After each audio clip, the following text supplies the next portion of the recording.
नमस्कार।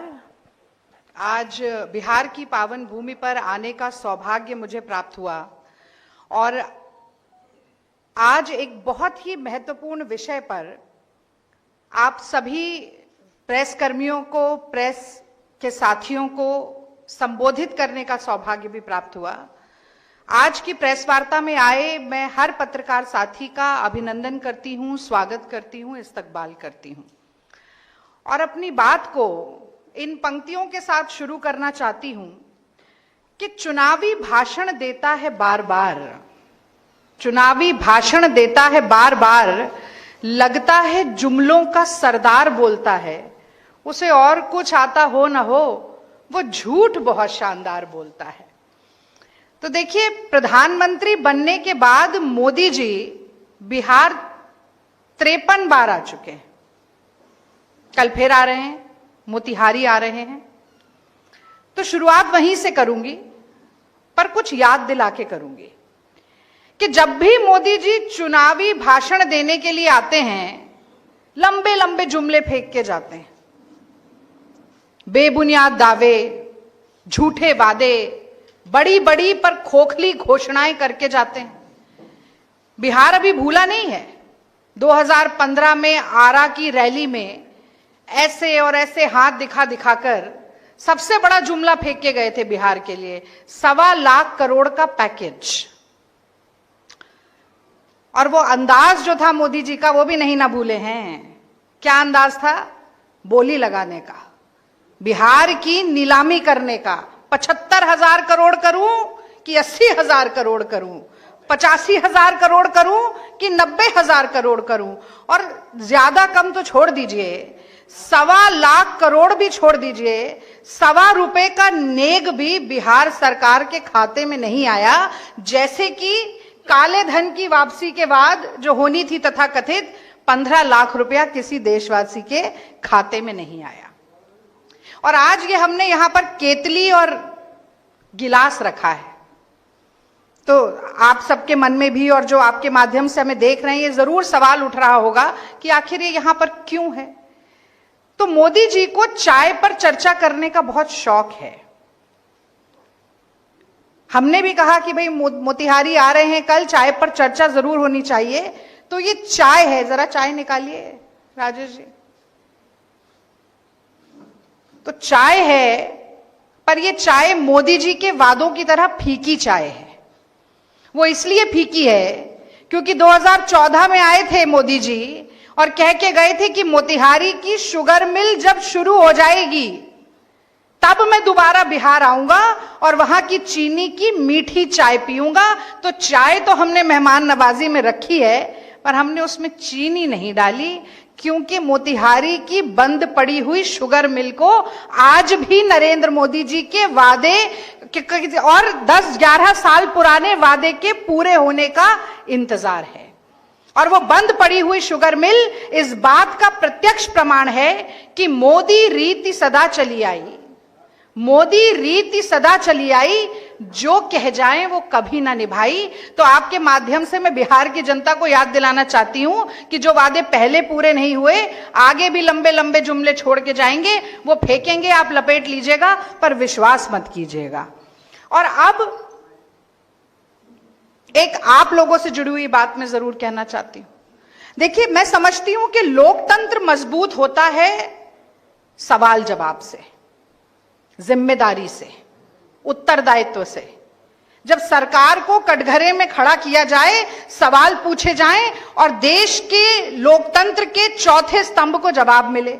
लेकिन 11 साल में नरेंद्र मोदी जी ने तो एक प्रेस वार्ता की नहीं, आप लोगों का सामना किया नहीं, कोई सवाल लिए नहीं और जवाब दिया नहीं। लेकिन जिम्मेदार विपक्ष होने के नाते कल मोदी जी के आने से पहले हम 5 बड़े सवाल मोदी जी से पूछना चाहते हैं। और सबसे बड़ा, सबसे प्रमुख और सबसे ज्वलंत सवाल, जो सिर्फ मेरे नहीं, क्योंकि आप भी बिहार के लोग हैं, पटना के लोग हैं, बिहार के मतदाता हैं, ये सवाल आपके जहन में भी जरूर उठ रहा होगा और बार बार दिमाग में कौंध रहा होगा। मैं उसको जुबान देने का काम आज यहां पर करती हूं। तो सबसे पहला और सबसे प्रमुख सवाल यह है कि मोदी जी आप बिहार में वोट की चोरी यानी कि चुनाव की चोरी क्यों कर रहे हैं? आप बिहार के मतदाताओं के मताधिकार को छीनने का षड्यंत्र चुनाव आयोग से क्यों रचवा रहे हैं? जिस तरह से खुलेआम धांधली, गोरख धंधा, लोकतंत्र की लूट मची हुई है, क्या यह आपको बिल्कुल भी शर्मसार नहीं करती मोदी जी? ये सवाल जो है ये सिर्फ विपक्ष के सवाल नहीं है, ये बिहार की जनता के सवाल है। हम ये तो जानते हैं कि जैसे जैसे बिहार के चुनाव नजदीक आ रहा है, वैसे वैसे मोदी और भाजपा ठगबंधन का सिंहासन यूं डोलता जा रहा है। लेकिन आप इतने घबराए हुए हैं मोदी जी, इतना कांप रहे हैं आप डर के मारे कि आपने ईसी को इलेक्शन कमीशन रहने ही नहीं दिया। अब ईसी इलेक्शन कमीशन नहीं है, ईसी इलेक्शन चोरी शाखा में तब्दील हो चुका है। और यही बात आज देश के नेता प्रतिपक्ष राहुल गांधी जी ने ट्वीट के जरिए भी कही, और एक बार फिर चुनाव आयोग, मोदी जी और उनकी ये राजनीतिक सांठगांठ का पर्दाफाश करने का भरपूर प्रयास किया और उसमें सफल भी हुए, क्योंकि आज देश का पूरा जो आज के दिन का नैरेटिव है वो इलेक्शन कमीशन को इलेक्शन चोर शाखा के रूप में जान रहा है और बोल रहा है। अब हम आपको एक वीडियो दिखाना चाहते हैं। यह वीडियो एक स्वतंत्र पत्रकार ने बनाया है, अजीत अंजुम उनका नाम है। आप जान भी रहे होंगे उनके ऊपर अभी हाल फिलहाल में एक एफआईआर भी की गई है। ये जो वीडियो है ये फुलवारी शरीफ पटना का वीडियो है। आप देखिए कि इसमें बीएलओ जो हैं वो क्या कर रहे हैं।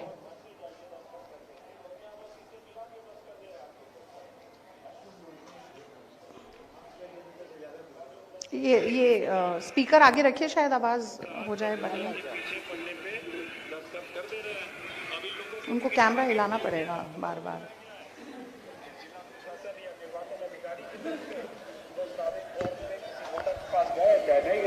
यही कह दिया ना, पूरा बंडल रखा हुआ है, पूरा बंडल है, बंडल पूरा मेरे ख्याल में सादा बंडल है। इसमें किसी में कुछ नाम नहीं लिखा हुआ है, मतलब ऊपर जो चुनाव आयोग का है और उसका सब अधूरा भरा हुआ, कुछ सारे कॉलम खाली, पीछे कोई सिग्नेचर नहीं है। और ये सब लोग इसमें ये सारे बीएलओ हैं, इन सबकी जिम्मेदारी फुलवारी शरीफ में हम है। ये पटना का सबूत है, वो 2025 का वोटर लिस्ट सामने है और वो फॉर्म भर रहे हैं। बस कुछ नहीं कर रहा, जो लिखा उतना ही किया। क्या सुनना है आपका? हम कुछ नहीं है। तो आपने देखा कि एसआईआर, स्पेशल इंटेंसिव रिवीजन के नाम पर किस तरह का फर्जीवाड़ा चल रहा है। जो सेंटर चलाए जा रहे हैं उसमें कोई मतदाता नहीं है, केवल बीएलओ बैठे हैं, फॉर्म अपने आप भरे जा रहे हैं। एक वोटर लिस्ट सामने रख ली है, उसमें से नाम देख देखकर मनगढ़ंत हस्ताक्षर, दस्तखत, सिग्नेचर किए जा रहे हैं। कोई लेना देना नहीं है कौन वोटर है कि नहीं है, जांच पड़ताल कैसे होगी। घुसपैठिए का आरोप लगाया गया, अभी तक तो एक भी घुसपैठिया मिला नहीं। लेकिन ये इस पूरी प्रक्रिया पर एक बहुत बड़ा सवालिया निशान जरूर आ गया है।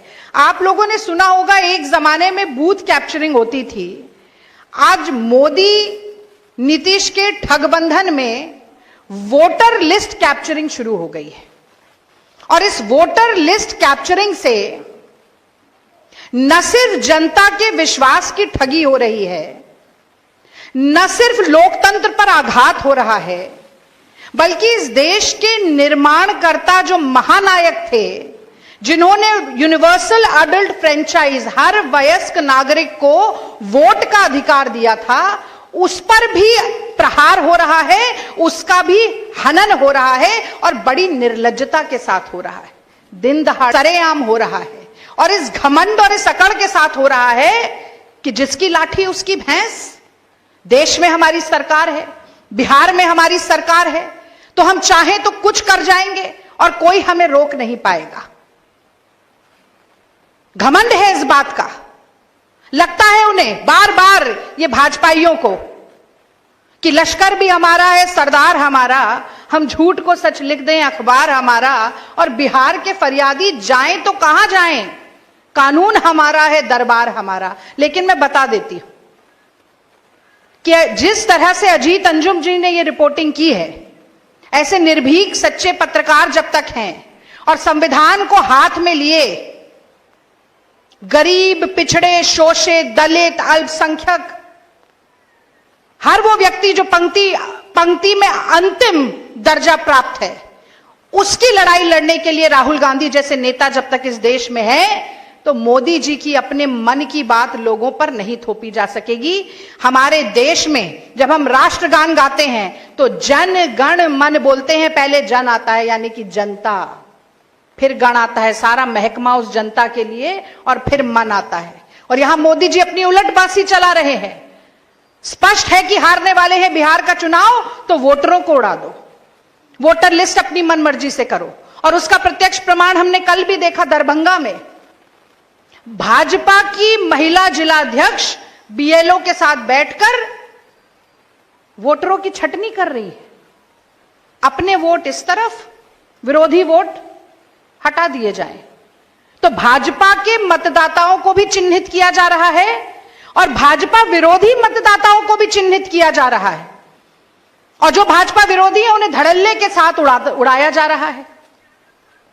मैं समझती हूं कि बहुत ही शर्मनाक बात है, इस तरह के यूटर्न कैसे मोदी जी लेते हैं। उनको जरा सी भी इस बात के ऊपर लज्जा नहीं आती। जग जाहिर बात है कि ये मोदी सरकार ने ही रिप्रेजेंटेशन ऑफ पीपल्स एक्ट के अनुच्छेद 23(4) में बदलाव करके आधार कार्ड को पहचान के रूप में मान्यता दी थी, और अब रातों रात आधार कार्ड ही निराधार हो जाता है। वो राशन कार्ड जिसका ढिंडोरा पीट पीट के आप दिल्ली में भी सरकार बनाते हैं, आप बिहार में भी सरकार बनाते हैं, आप कहते हैं कि हम तो मुफ्त राशन देते हैं 80 करोड़ लोगों को, वो राशन कार्ड भी अब मान्य नहीं रहता है। और कल ही ये बात कही गई, जो घर में नहीं मिला, 35 लाख लोग घर में नहीं मिले तो हम वोटर लिस्ट से नाम काट देंगे। अरे शर्म आनी चाहिए आप लोगों को। आपने बिहार में विकास नहीं किया। करीब 20 साल इस ठगबंधन की सरकार रही कि आज भी बिहार के लोगों को प्रवासी बनकर मजबूरी में और मजदूरी के लिए दूसरे प्रांतों में जाना पड़ता है। वहां दिल्ली में सरकार बनी भाजपा की, बिहार के लोगों के घर तोड़ दिए गए, आपने देखा होगा, झुग्गियां तोड़ दी गई। यहां रहते हैं तो वोट छीन लिया जाता है। अब मुझे बताइए, मोदी जी रहते दिल्ली में हैं, वोट देते हैं गुजरात में, चुनाव लड़ते हैं बनारस में, तो जब हर व्यक्ति का समान वोट है तो ये नियम मोदी जी पर लागू नहीं होगा क्या? घर पर नहीं मिले तो 35 लाख लोगों का नाम काट दीजिए। मजाक हो रहा है यहां पर लोकतंत्र के नाम पर। मखौल उड़ाया जा रहा है, खिल्ली उड़ाई जा रही है, बेवकूफ बनाया जा रहा है।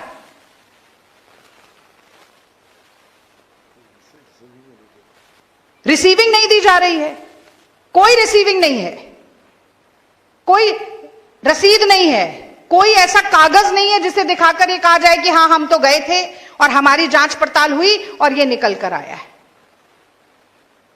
एसआईआर का पर्दाफाश करने वाले पर एफआईआर हो जाती है, पर चुनाव आयोग इन सब बातों का संज्ञान भी नहीं लेगा, मुंह में दही जमाकर बैठ जाएगा, मोदी जी के मुंह पर ताला लग जाएगा। और नीतीश बाबू की तो बात ही क्या करें। नीतीश बाबू की तो नेतृत्व की क्षमता अब कितनी बची है नहीं बची है, ये तो मैं जनता पे और आपके विवेक पर छोड़ देती हूं। सरकार तो बिहार की अब दिल्ली से चल रही है, दिल्ली का रिमोट कंट्रोल है, और जब से दिल्ली में सरकार है, अपराध भी यहां दिल्ली की सरकार चल रही है। अपराध कितना बड़ा है वो अगले पॉइंट पर मैं आऊंगी इसके बाद।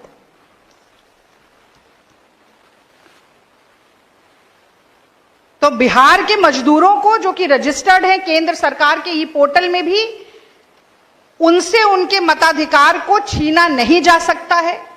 हम हर संभव कोशिश करेंगे, बार बार इस मुद्दे को उठाएंगे। अभी तो हमने आपको एक वीडियो दिखाया, ऐसे तमाम और वीडियो सोशल मीडिया के माध्यम से भी वायरल हो रहे हैं।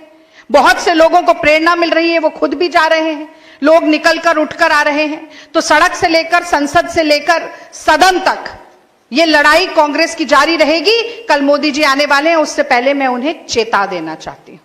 और अब मैं दूसरे सवाल पर आती हूं। हमेशा से बिहार के लोगों को जंगल राज जंगल राज जंगल राज बोल के डराया जाता था, जंगल राज आ जाएगा। आज क्या हुआ पटना में? पारस अस्पताल में, आईसीयू में, दिन दहाड़े सभी कैमरों के बीच में अंदर घुसकर गोलियों से एक व्यक्ति को मार दिया जाता है। वो व्यक्ति कोई भी हो। मैं कानून व्यवस्था की बात करती हूं, मैं अपराधियों के इकबाल की बात करती हूं, उनकी बढ़ रही जुर्रत और हिम्मत की बात करती हूं, जो दिन दहाड़े किसी कारोबारी को गोली से भून जाते हैं, जो अस्पताल के अंदर जाके वहां की संचालिका को मार जाते हैं, जो आज पारस अस्पताल में बिहार की राजधानी में धड़ल्ले के साथ गोली रिवॉल्वर लेकर घूम रहे हैं और मारकाट मचा रहे हैं। जिस क्षेत्र को ज्ञान का केंद्र माना जाता था, भारतीय जनता पार्टी ने, मोदी सरकार के ठगबंधन ने उसे क्राइम कैपिटल ऑफ इंडिया बना दिया है। और आज के बिहार में जंगल राज है, गुंडा राज है, रावण राज है। यह कहना अतिशयोक्ति नहीं है, बल्कि यह बिहार की सच्चाई है। और यह कहना भी अतिशयोक्ति नहीं होगी कि एक आम बिहारी का जीवन, एक आम आदमी जो है बिहार में, उसका जीवन सुबह से शाम तक डर और खौफ के साए में बीत रहा है। घर के भीतर भी डर है, तो घर के बाहर जैसे ही आप लांघ कर जाते हैं तो घर के बाहर भी आपको डर है। सूने रास्तों का डर है तो भीड़ में सरेआम भी डर है। रात के सन्नाटे का डर है तो दिन दहाड़े भी डर है। तो ये लॉ एंड ऑर्डर जो पूरा ये जो चरमरा रहा है, ये जो व्यवस्था आज लचर पड़ी है, ढर जोकर पड़ी है, जो व्यक्ति खुले तौर पर सांस नहीं ले पा रहा है, डर और खौफ के साए में जी रहा है, इसकी सीधी सीधी जिम्मेदारी मोदी जी आपको लेनी पड़ेगी। और कल आपको आना चाहिए अपनी सफाई देने के लिए नेशनल क्राइम ब्यूरो के रिकॉर्ड्स के साथ। अगर आपको लगता है कि जो बात मैं कह रही हूं वो सच नहीं है, जो कांग्रेस आरोप लगा रही है वो सच नहीं है, तो आकर जवाब दीजिए, क्योंकि मेरे पास तो बहुत सारे आंकड़े हैं। 2005 में जहां कुल अपराध बिहार में 1,07,664 थे, वो 2022 में 3,47,835 हो गए। और मैं ये भी कहना चाहती हूं कि 2022 के बाद के आंकड़े नहीं साझा किए हैं सरकार ने। जैसे कोविड में कितने लोग मरे थे उसके आंकड़े साझा नहीं किए थे। याद होगा आपको, नदियों के पाट जो है वो लाशों से पट गए थे। जैसे बेरोजगारी के आंकड़े साझा नहीं किए थे, नेशनल स्टैटिस्टिकल कमीशन के लोगों को इस्तीफा देना पड़ा था। 2022 के बाद के कोई भी अपराध के आंकड़े हमारे पास नहीं है। तो अगर आज की बात करें तो 5 लाख से ज्यादा होगा, पर 2022 तक ही 323% वृद्धि हो चुकी है। हत्या के मामले में बिहार पूरे देश में दूसरे नंबर पर है। अटेम्प्ट टू मर्डर के मामले में भी बिहार पूरे देश में दूसरे नंबर पर है। और पहले नंबर पर योगी जी का प्रदेश है, उत्तर प्रदेश है। दोनों भाजपा शासित प्रदेश हैं। महिलाओं के खिलाफ अपराधों में 336% की बढ़ोतरी हुई है। नाबालिग बच्चियों के खिलाफ अपराध में 7,000% की वृद्धि हुई है। और एक हाल फिलहाल की रिपोर्ट थी जो बता रही थी कि पूरे देश का भी आंकड़ा देखें तो मोदी जी के राज में 96% छोटी बच्चियों के साथ बलात्कार और यौन शोषण के मामले बढ़े हैं। दलित उत्पीड़न के मामले में भी बिहार उत्तर प्रदेश के बाद पूरे देश में दूसरे नंबर पर आता है। एडीजी लॉ एंड ऑर्डर के सामने बदमाश 8 राउंड की फायरिंग करते हैं और बिहार सरकार एक शब्द नहीं बोलती। और सबसे शर्मनाक, कल जो एडीजी का बयान आता है और वो कहते हैं कि अप्रैल मई में तो बिहार में ये सब चलता है, अपराध तो बढ़ ही जाते हैं, ये तो क्रिमिनल सीजन है, क्योंकि किसान खाली हो जाते हैं तो अपराध बढ़ जाते हैं। ये कैसी बात है? वो मुझे तो याद आया, गुरु गुड़ ही रहा चेला चीनी हो गया। मोदी जी तो बस कह रहे थे कि आतंकवादी हैं, आंदोलन जीवी हैं किसान, फिर उन्हीं किसानों के आगे घुटने टेक दिए, वो अलग बात है। पर यहां पर उनकी चली हुई जो पुलिस है उसके एडीजी कह रहे हैं कि क्रिमिनल सीजन है, किसान अपना काम धंधा छोड़ के, क्योंकि कोई काम नहीं होता तो यहां पर सारा अपराध करने लगते हैं। इससे ज्यादा शर्मनाक और गैर जिम्मेदाराना बयान कोई हो नहीं सकता। तीसरा सवाल जल्दी जल्दी करती हूं। तीसरा सवाल जो है वो विकास को लेकर है। विकास या विनाश, क्या हो रहा है? अभी पुल टूटा था बिहार में, बहुत मीम चली थी ना मीम बहुत मोदी जी की। सड़कें टूट रही हैं, पुल टूट रहे हैं, और तो छोड़िए, मुझे तो पिछले चुनाव का दरभंगा का एम्स याद है। दरभंगा में एम्स, मोदी जी दरभंगा में एम्स बनाकर गए, रिपोर्टर वहां गए तो एक पत्थर भी नहीं मिला, एम्स तो छोड़ दीजिए। कुछ यही हाल नेशनल हाईवेज का भी है। तो जो अगर हम एक औसत प्रगति की दर बताएं, जिस स्पीड पर काम हो रहा है बिहार में नेशनल हाईवेज का, और नेशनल हाईवेज की बात इसलिए कर रही हूं क्योंकि वो भी हो भले ही नितिन गडकरी, पर प्रधानमंत्री मोदी जी हैं तो उनकी ही सरकार देख रही है। तो 40% से ज्यादा किसी एक भी नेशनल हाईवे का काम नहीं हुआ है। उसकी प्रगति दर 40% है, और बहुत से तो ऐसे काम हैं जो नील बटा सन्नाटा है, 0, 0, जैसा कि मैंने आपको बताया कि दरभंगा का एम्स था। 2-4 मैं आपको पढ़ के बताती हूं, उसके बाद ये आपको प्रेस विज्ञप्ति के साथ पूरी लिस्ट हम साझा भी करेंगे। तो रामनगर से रोसड़ा का जो हाईवे है 0%, शुरू ही नहीं हुआ, घोषणाएं कर करके चले गए। भौआ चांद का बाईपास जो है 0, कोई काम नहीं हुआ। गया का जो बाईपास है 0, कोई काम नहीं हुआ। कटुरिया, लखपुरा, बांका, पंजवाड़ा, कोई काम नहीं हुआ। बागमती और खंदेई नदी जो हैं उनके ऊपर पुल बनना था, कोई काम नहीं हुआ। तो मैं आपसे वही कहती हूं, मोदी जी के नाम बड़े और दर्शन छोटे हैं। उनकी बात पर विश्वास करना अपने पैर खुद कुल्हाड़ी पर मारने के समान है। और जाते जाते एक और बात मैं आपको बता देती हूं, प्रधानमंत्री आवासीय योजना जो है, प्रधानमंत्री आवास योजना आप भी जानते हैं, 20-30 हजार रुपया तो रिश्वत में ही लग जाता है। सच्चाई है ये, अगर आपको चाहिए तो उसमें आवंटन की राशि क्या है? 1,20,000 रुपया। उसमें से 60% जो है वो केंद्र सरकार देती है, यानी कि मोदी जी के पल्ले से करीब 65-70 हजार रुपया ही जाता है। पार्लियामेंट्री समिति ने सरकार से कहा कि इतने में मकान नहीं बन पाएगा, तो उन्होंने कहा बनाइए, जो बनता है बनाइए, नहीं बनता ना बनाइए, हम 5 साल के लिए बढ़ा देते हैं, क्योंकि ऐसी घोषणा करने से तो वोट मिलता है, बने ना बने उससे क्या फर्क पड़ रहा है, क्योंकि मीडिया पर भी कब्जा है। तो मोदी जी खुद तो 10 लाख का सूट पहनेंगे, 1.5 लाख का चश्मा लगाएंगे, 12 करोड़ की गाड़ी में चलेंगे, 8,000 करोड़ के हवाई जहाज में उड़ेंगे, और गरीब आदमी को 1,20,000 रुपए का आवंटन करेंगे मकान का। वो मकान भी कितने बने नहीं बने आपको सच्चाई मालूम है, जिसमें से 40,000 रुपया तो उसे केवल रिश्वत में देना पड़ता है। ये विकास है या विनाश है, ये बात भी मैं आपके ऊपर छोड़ देती हूं। और अंतिम 2 प्रश्न जो हैं वो शिक्षा पद्धति से जुड़े हुए हैं। हाल फिलहाल में ये देखने में आया है कि मोदी सरकार और जदयू सरकार के ठगबंधन ने ये निर्णय लिया है कि अब प्राचार्यों की नियुक्ति लॉटरी सिस्टम से होगी। पर्ची निकाली जाएगी और उससे पता चलेगा कि इस कॉलेज का, इस महाविद्यालय का प्रिंसिपल या प्राचार्य कौन होगा। अब जैसे मोदी जी को आजकल एक और शौक चढ़ा है, ऐसे अक्कड़ बक्कड़ बम्बे बो, जहां उंगली रुक गई वो मुख्यमंत्री बन गया, ऐसे ही नाम आ रहे हैं ना। वो वसुंधरा राजे सिंधिया जी का चेहरा देखा होगा आपने मंच पर, जब उनने कहा कि कौन बन रहा है मुख्यमंत्री, और जैसे ही पर्ची देखी तो होश उड़ गए उनके। तो मोदी जी अक्कड़ बक्कड़ बम्बे बो कर रहे हैं, तो उन्हें लगा जो मैं कर रहा हूं वो नीचे भी करवाता हूं। तो अब ये प्रक्रिया शुरू हो गई। भाई कितने शर्म की बात है कि ऐसे कोई प्रोफेसर, असिस्टेंट प्रोफेसर एक विषय जो पढ़ाते हैं और दूसरा विषय जिससे उनका कोई लेना देना नहीं, उस विषय के कॉलेज का उन्हें प्राचार्य बना दिया जाता है। कोई योग्यता, कोई अनुभव, कोई स्पेशलाइजेशन, कोई एक्सपर्टीज, कुछ नहीं चाहिए।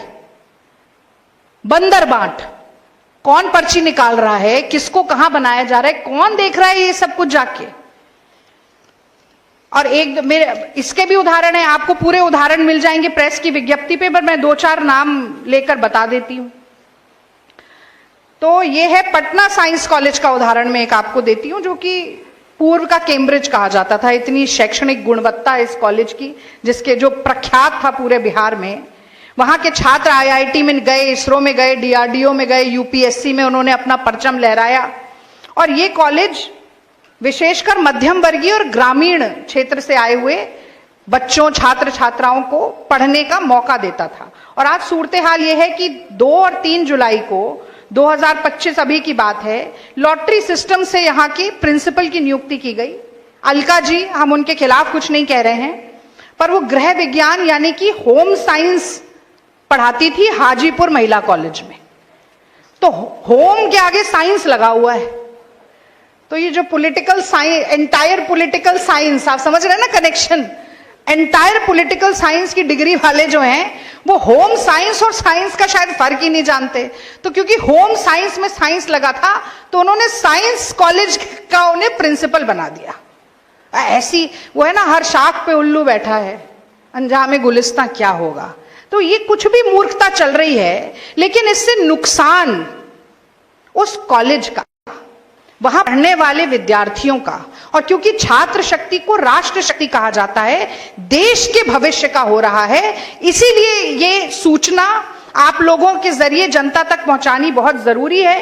क्योंकि 5 प्रतिष्ठित कॉलेजों में ऐसी नियुक्तियां हो चुकी हैं। गर्ल्स कॉलेज में पहली बार ऐसा इतिहास में हुआ कि महिला कॉलेज में पुरुष प्राचार्य लगा दिया गया। और इसके बाद अब जरूरी इसलिए यह बताना है क्योंकि 13 विश्वविद्यालयों में 115 प्राचार्यों की नियुक्तियां अभी होनी हैं। ऐसे में किस अंधकार में बच्चों का भविष्य जा रहा है बिहार के, इसका अंदाजा भी अभी नहीं लगाया जा सकता। इसको रोकने की जिम्मेदारी जितनी विपक्ष की है, मैं समझती हूं आप लोगों की भी है कि यह मुद्दा चले, उठे और ऐसी मूर्खतापूर्ण हरकतें बंद हों। इसी के साथ साथ अंतिम सवाल जो हम पूछना चाहते हैं मोदी जी से, वो ये है कि आखिरकार ये पेपर लीक क्यों हो रहे हैं इतने, और इसके जरिए आप लगातार जो बच्चों का भविष्य बिक रहा है इस धांधली में, उसमें कहीं ना कहीं संलिप्त नजर आ रहे हैं।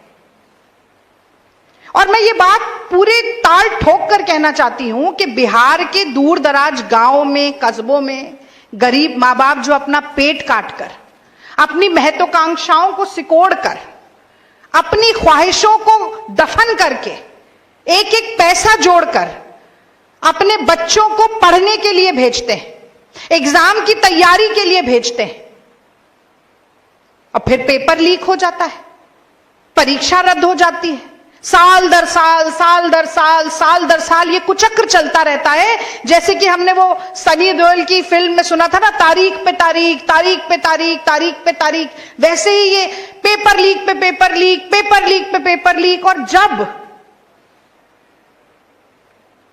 उस नौजवान, उस छात्र, उस छात्रा जिसने बरसों तक तैयारी की थी, सुनहरे सपने देखे थे भविष्य के, उनका सपना जब टूटता है तो उनके और उनके परिवारजनों को कितनी पीड़ा होती है, यह समझने के लिए 56 इंच का सीना नहीं चाहिए, एक धड़कता हुआ दिल चाहिए लोगों के लिए, जनता के लिए। 56 इंच का सीना होगा मोदी जी, पर जनता के लिए धड़कने वाला दिल नहीं है आपके पास, इसलिए आप समझ नहीं सकते हैं। 7 वर्षों में 10 बड़े पेपर लीक हुए, 10 बड़े पेपर लीक। 2017 में सिपाही भर्ती परीक्षा का पेपर लीक हो गया, 21 एफआईआर दर्ज हुई, 21, जांच जारी है, कुछ नहीं हुआ। कहा जाता है justice delayed is justice denied, पर बिहार में उसका कोई मायना नहीं है। 17 में सिपाही भर्ती का पेपर लीक, 19 और 21 में पुलिस की भर्ती का पेपर लीक, 21 और 22 में उत्पाद विभाग की परीक्षा का पर्चा लीक, ईओयू द्वारा जांच चल रही है। 2022 में बीपीएससी की परीक्षा का पेपर लीक हो गया, फिर 21 एफआईआर दर्ज हुई पर कुछ नहीं हुआ। 2023 में फिर सिपाही भर्ती का पर्चा लीक हो जाता है, 17 के बाद फिर 23 में लीक है।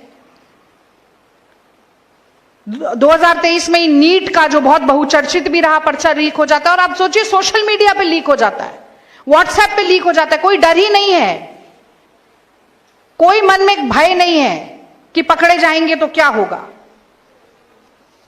तो कभी कभी तो मुझे ऐसा लगता है कि चूंकि मोदी जी खुद नहीं पढ़ लिख के पास हो पाए, तो इसलिए उन्होंने ठान लिया है कि जहां जहां सरकार बनेगी मैं किसी को पढ़ लिख कर पास नहीं होने दूंगा। अब वो तो एंटायर पॉलिटिकल साइंस की डिग्री कह रहे थे मैं लेके आया हूं, पर आज तक तो डिग्री दिखा नहीं पाए।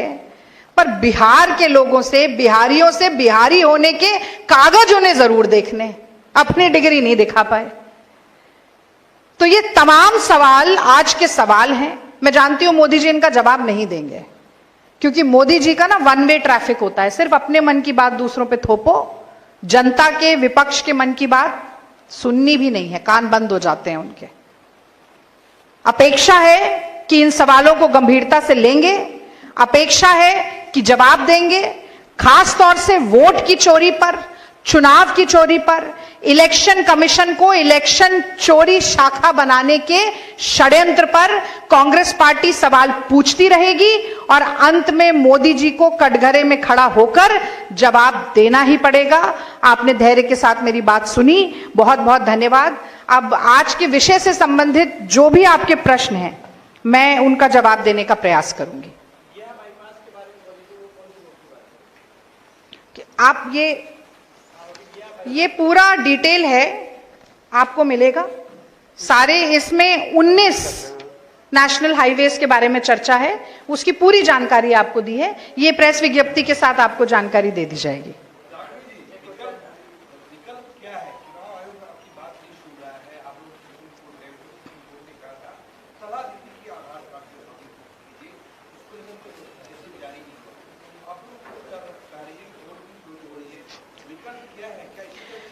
देखिए, राजनीति का विकल्प है सड़क, सदन और संसद, और एक विकल्प और होता है, वो कानूनी लड़ाई है।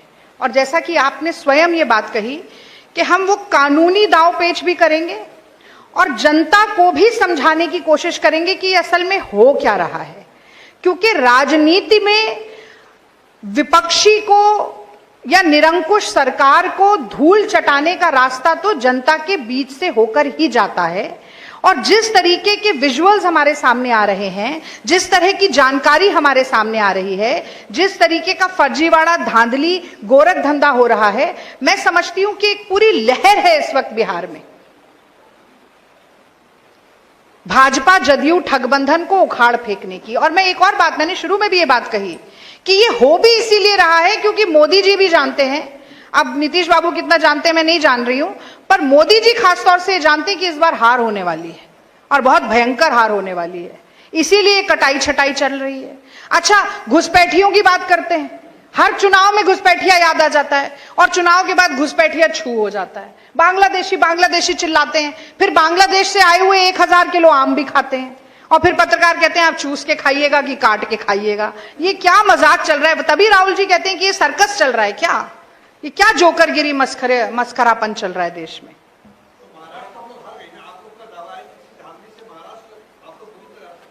देखिए, उसमें फर्क है, मैं आपको बताती हूं। देखिए, महाराष्ट्र में जब हुआ तब हमें एहसास हुआ कि ये हुआ है और ये वोटर लिस्ट के माध्यम से हुआ है, लेकिन बिहार में जो ये पूरी प्रक्रिया चल रही है उसमें हमने रंगे हाथों पकड़ लिया।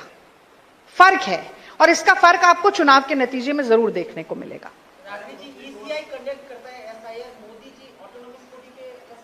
अरे वाह, क्या सवाल पूछा आपने। जैसे ये अघोषित इमरजेंसी देश में चल रही है ना, जैसे सारे सीबीआई ईडी की रेड्स 95% सिर्फ विपक्ष के नेताओं पर होती हैं, तो ये ऐसे कैसे हो जाता है? ये ऐसे ही होता है भाई साहब कि ये सारे जो संवैधानिक संस्थाएं हैं उनके धागे ऐसे मोदी जी के हाथ में हैं और वो यूं यूं यूं करके कठपुतली बन के, सूत्रधार बन के उनको नचा रहे हैं और नचा नचा के काम कर रहे हैं। वरना आप मुझे बताइए, आपको याद होगा चंडीगढ़ का विजुअल, ऐसे कैमरे में देखते हुए पकड़े गए थे, मेयर का चुनाव था और खुद ही स्याही से इनवैलिड वोट किए जा रहे थे। तो ये सब हो रहा है, ये सच है। और कमाल की बात यह है कि सबके सामने खुलेआम हो रहा है, ये छुपकर भी नहीं कर रहे हैं। इतनी धृष्टता आ गई है अब कि हम जो चाहेंगे वो करेंगे और हमें कोई नहीं रोक सकता। तो इस घमंड को, इस अहंकार को तोड़ना जरूरी है। यही बात मैंने अपनी प्रेस वार्ता में कही। बस